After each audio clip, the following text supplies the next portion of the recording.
Welcome to Taos United Community Church, where everyone is welcome. And happy Mother's Day. And thank you to Jerry, who can't be with us, but who put this whole thing together. So we are going to be doing the best we can. We don't look like the Threshold Choir, and we don't sound like the Threshold Choir because we're not the Threshold Choir, but they'll come again. We're going to reschedule with them.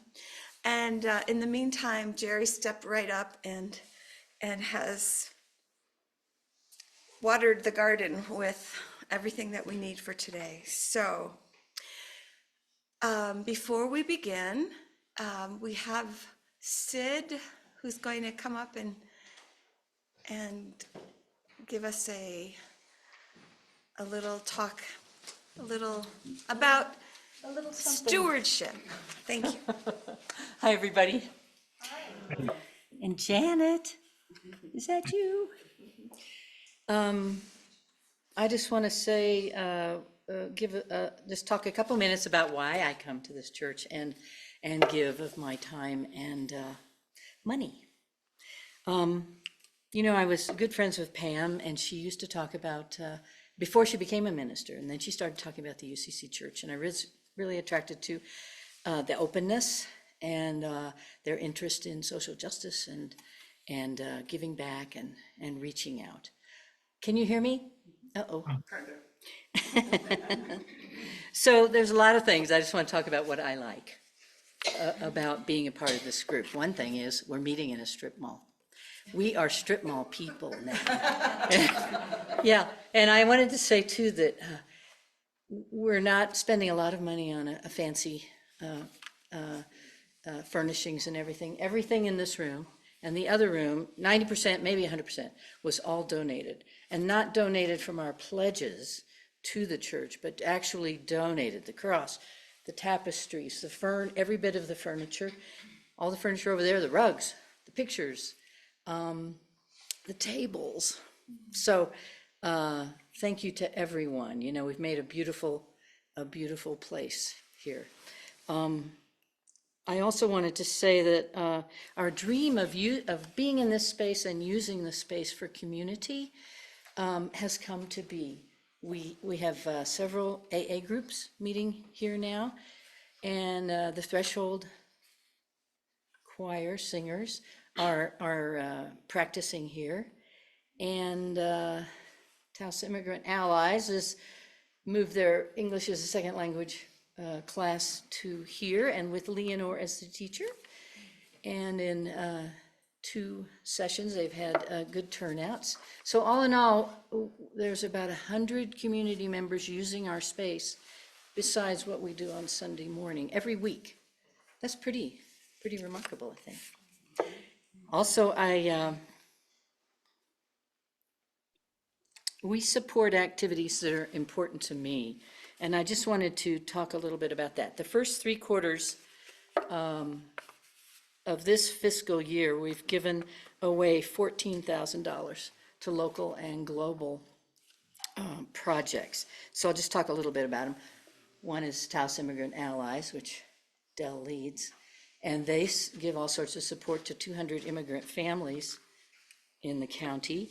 The Little Food Pantry, I'd say in the 4 years that we've done it, maybe 20 of us have been stewards, which is quite a bit. And right now we have 7 faithful stewards. And some of the stewards pay for their own food, but we encourage people to be reimbursed since it's a church activity. And it costs about $7,000 a year to support that box of food. We've given money to CAV and Shared Table, to Taos Cancer Support, the ACLU, and Doctors Without Borders for their work in Gaza. Taos Medical Debt Project, 6 years old. Pam started that 6 years ago, and this was our 6th year. And we lead that effort, but along with many other churches and individuals, during the 6 years, we've raised about $200,000 and paid off, or purchased the debt from Holy Cross Hospital, about $5 million worth of debt. And then you've heard up here, there's been appeals for the neighbors.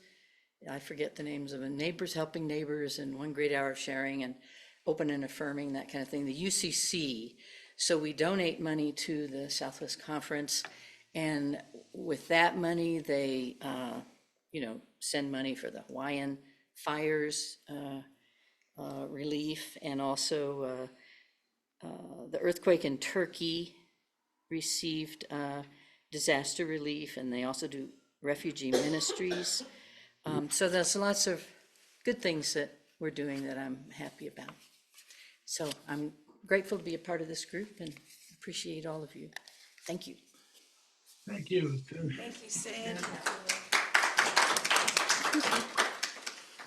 Okay. Are there any other announcements before we start worship? Ethel? So does that mean that we're a big little church? We are small and we are mighty.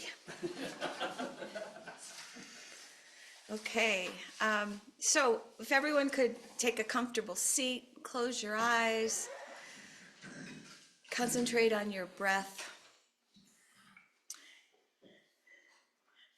As we breathe in the goodness that surrounds us. As we breathe out whatever is difficult, whatever is resisting. Breathe in the goodness, breathe out the resistance.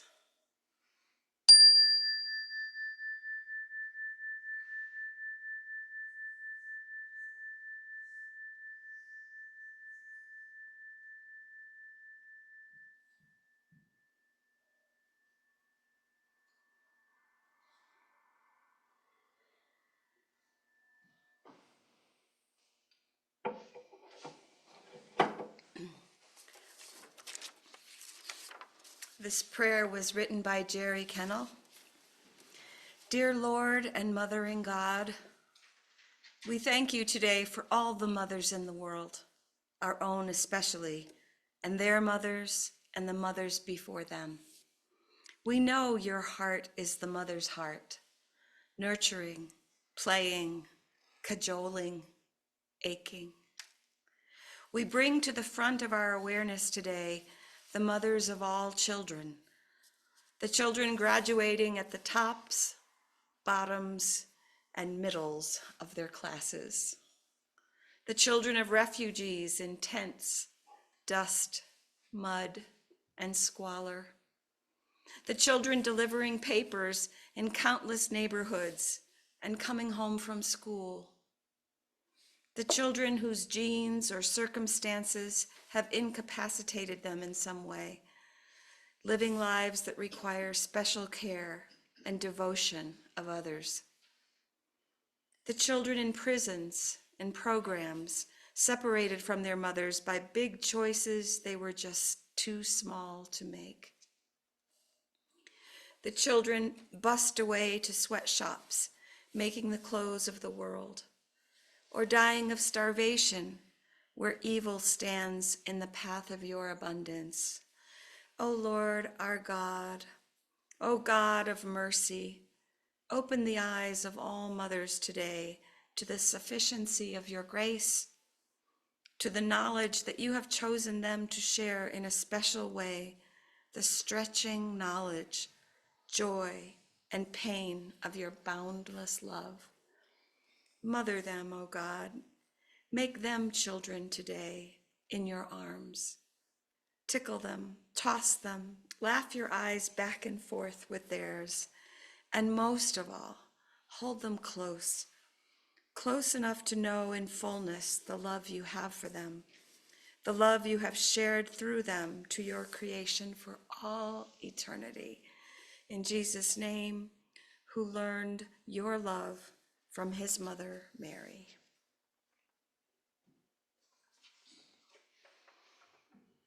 And now we will light candles, as is our wont. If everyone would come up, choose a candle, light it, and put it in the bowl of sand with an intention or prayer.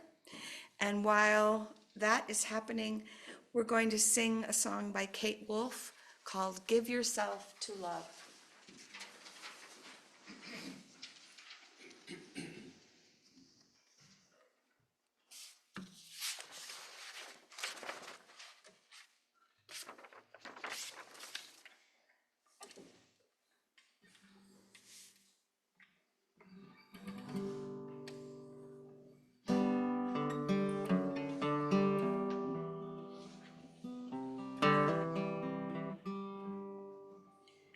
Kind friends all gathered round, something I would say. What brings us together here has blessed us all today. Love has made a circle that holds us all inside. Strangers are as family, and loneliness can't hide. You must give yourself to love. Love is what you're after. Open up your heart to tears and laughter and give yourself to love. Give yourself to love. Walk these mountains in the rain. Learn to love the wind. I've been out before the sunrise to watch the day begin. Always knew that I'd find you, but I never did know how. Like sunshine on a cloudy day, you stand before me now. And give yourself to love. Love is what you're after. Open up your hearts to tears and laughter and give yourself to love. Give yourself to love. Love is born in fire. It's planted like a seed. Love can't give you everything, but it gives you what you need. Love comes when you are ready, and love comes when you're afraid. It will be your greatest teacher, best friend you have made. So give yourself to love. Love is what you're after. Open up your hearts to tears and laughter and give yourself to love. Give yourself to love. Give yourself to love. Love is what you're after. Open up your hearts to tears and laughter and give yourself to love. Give yourself to love.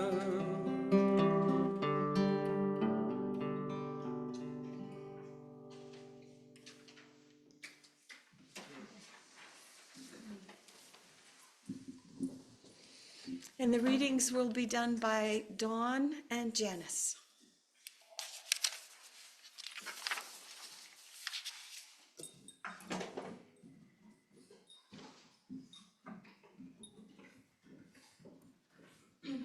Good morning. Okay, so I guess I read this and then you read that. We are here to be nurturers and have experienced joys and sorrows in that most precious work, but we know that love heals and gives us hope. Following are some references to a mother's love in the Old Testament. Exodus 2nd chapter, 3rd verse. But when she could hide him no longer, she got him a wicker basket and covered it with tar and pitch. Then she put the child into it and set it among the reeds by the bank of the Nile. This is Isaiah chapter 49, verse 15. Can a woman forget her nursing child and have no compassion for the son of her womb? Even these may forget, but I will not forget you. You could stay here. 1 Samuel 2:19. And his mother would make him a little robe and bring it to him from year to year, when she would come up with her husband to offer the yearly sacrifice. And this is a poem by Rupi Kaur. I struggled so deeply to understand how someone can pour their entire soul, blood and energy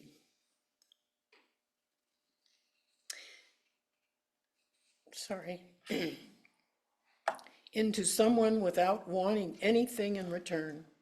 I will have to wait till I'm a mother. And some quotes about love. I profess the religion of love. Love is my religion and my faith. My mother is love, my father is love. My prophet is love, my God is love. I am a child of love. I have come only to speak of love. Together. We are born of love. Love is our mother.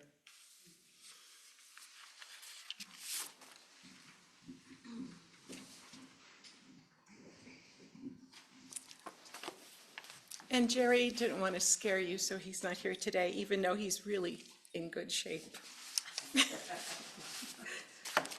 So I'm going to be reading something that he wrote, and there are two blog entries that he wrote, one in 2013 and one in 2015, and he thought they were appropriate for today. The first one is adoration, and the second one is titled devotion.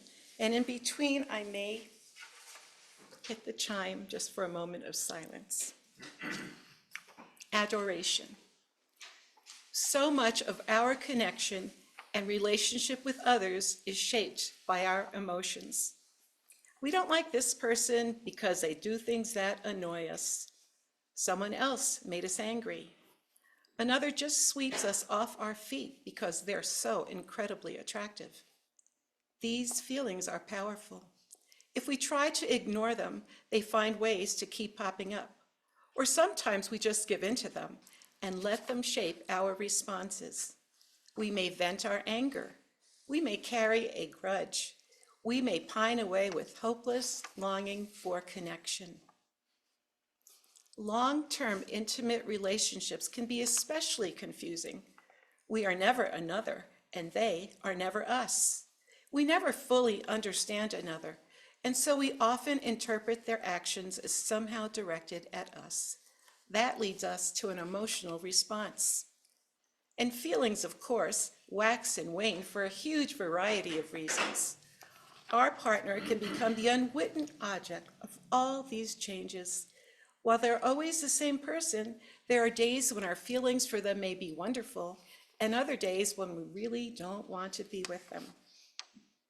We can chase our tail for life under the tree of the knowledge of good and evil, responding to one feeling and another, giving those feelings power over how we act and how we use our energy. The end of that chase is generally exhaustion and never satisfaction. We have an alternative, a tree of life alternative. Somehow I suspect that the spirit that created us absolutely adores us. We do not always act adorably, yet the choice of our Creator was and is an ongoing act of adoration.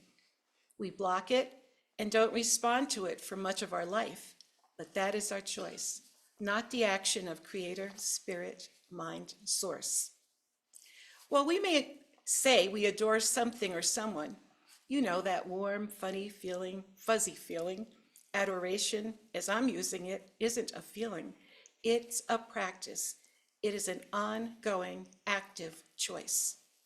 Really? So how does that work? Well, let's say we start by choosing to adore our long-term committed partner in life. We acknowledge that our feelings in that relationship will ride the usual roller coaster. We accept and don't fight those feelings. Rather, we choose to own them as our own, not something created by our partner or for which our partner carries any responsibility. And we choose not to let those feelings, positive or negative, carry the day with us. We observe them and we learn what we can from them about ourselves. And we own that our actions and reactions are ours by personal choice. That realization is called being free from attachment. We are ourselves. We are not the feelings to which we thought we were attached. Okay, step 2. Once we are free from attachment, we can choose not the feeling, but the practice of adoration. Suddenly we're free from the blame game and the tail chasing because we've stepped out of that vicious cycle. We can stand still and truly see. We can observe. We can soak in our partner as they really are, as they truly are, an adored creation of Creator, Spirit, Mind, Source, just like we are, and we can choose to adore them. We can choose not to judge or to criticize. We can choose to appreciate and to love what we see, all of their unique expressions, all of their hopes and fears, all of their work along their own path as a creature learning and growing in all that Creator, Spirit, Mind, Source has for them. And we can give thanks and appreciation and adoration. We can choose in reality to see them exactly as we can choose to see ourselves and all of creation around us. We can accept and be grateful for the gifts they offer, rather than grasping or demanding what we think we need or deserve, or being disappointed that somehow they haven't figured out what we really want from them. We can give up want altogether because we know we have what we need and we are satisfied. Adoration is not blind. Rather, it is compassionate, knowing that we have far more to work on for ourselves along the path than we can possibly expect of or get from another. Adoration reflects back, helping another shine her or his own light, rather than hitting back. There may be times when safety or wisdom requires separation, even permanent breaking off of an intimate relationship. There is still no need to engage in the blame game. Self-adoration, self-care is our first responsibility, and then to love our neighbor. Becoming stuck in hatred or bitterness is really just another way of giving up adoration of ourself, another form of unhealthy attachment to feelings and to what we project about the other. Practice is the key to success. We practice the adoration we have received from our Creator, and we practice letting go of our attachments to emotions and to our dependency on blaming someone else for the way we feel. There were 2 special trees in the Garden of Eden, the tree of the knowledge of good and evil and a tree of life. Practicing a different way locates us under the one that yields true satisfaction. Now, just for a moment of silence before I read about devotion.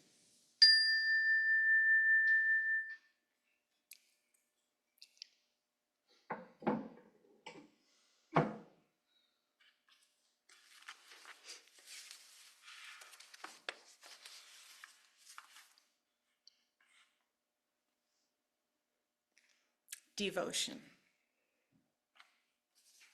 Sri Ramakrishna, The 19th century Indian saint embodied above all things the practice of devotion. He rejected study and strict adherence to Hindu ritual in favor of childlike adoration of Kali, the feminine aspect of creator, spirit, mind, source. Sometimes petulant, sometimes playful, often appearing mad and completely out of control with devotion. Completely out of control with devotion. He yearned to become one.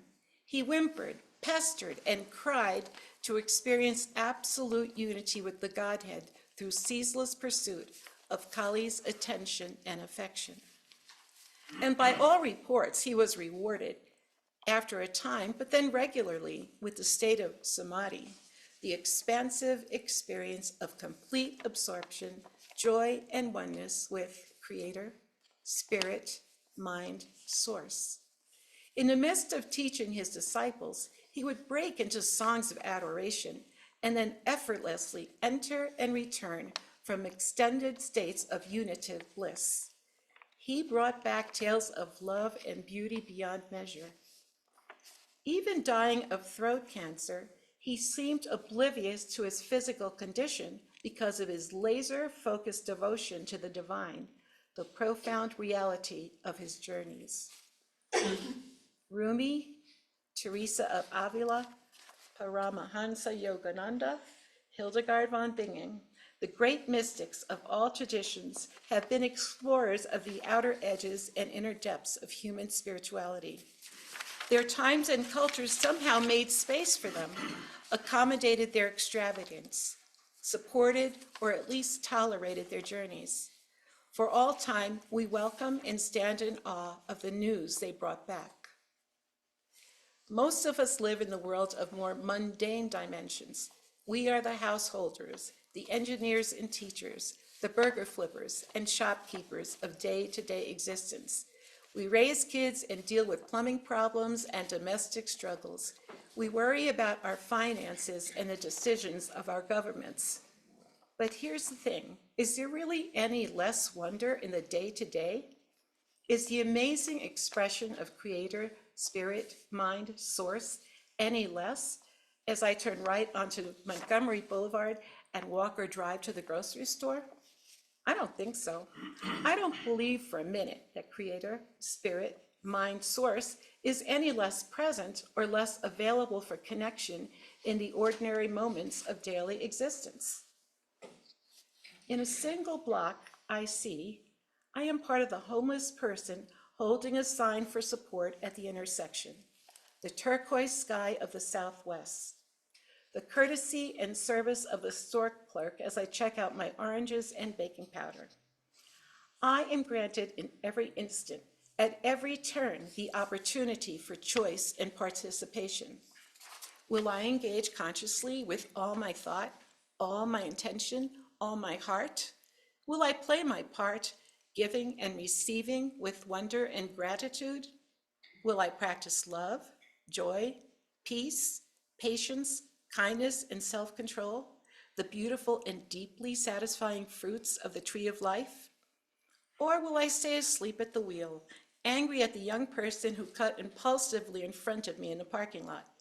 Will I numb myself, choosing to be lost in the tedium, bother, and annoyance of a world that just doesn't get what I want, what I need, what I deserve? Whatever my talent, whatever piece of the extravagance of God I am gifted to touch and unfold for the world around me, I have the choice of devotion or neglect. I can touch a relationship for healing, or I can stay lost in my hurt ego. I can polish my little part with the devotion of joy, or I can miss the moment, the now entirely. Truly, we each choose our devotion and practice it persistently throughout our life. Under the tree of the knowledge of good and evil, our primary devotion is to preservation of self. We think we protect an isolated and threatened ego with fear, anger, defense, power, greed, and violence. Under the tree of life, we choose a different practice. We practice connection of self, not an abandoned ego, but a connected ego. We recognize and realize with willingness our connection to Creator, Spirit, Mind, Self, the entire created universe. And we start and end by focusing that connection on the immediate. We are clear. We are conscious. Where there is anger, we see hurt. Where there is the inability to function productively on a daily basis for whatever reason, we feel cold and hunger. Wherever, whatever, we experience the deep beauty, the struggle of the birthing universe, and we become the midwife of creation. Let's choose that devotion, our home in all that is. Let's find ourselves beneath the tree of life with its leaves for the healing of everything. And 2 minutes of silence.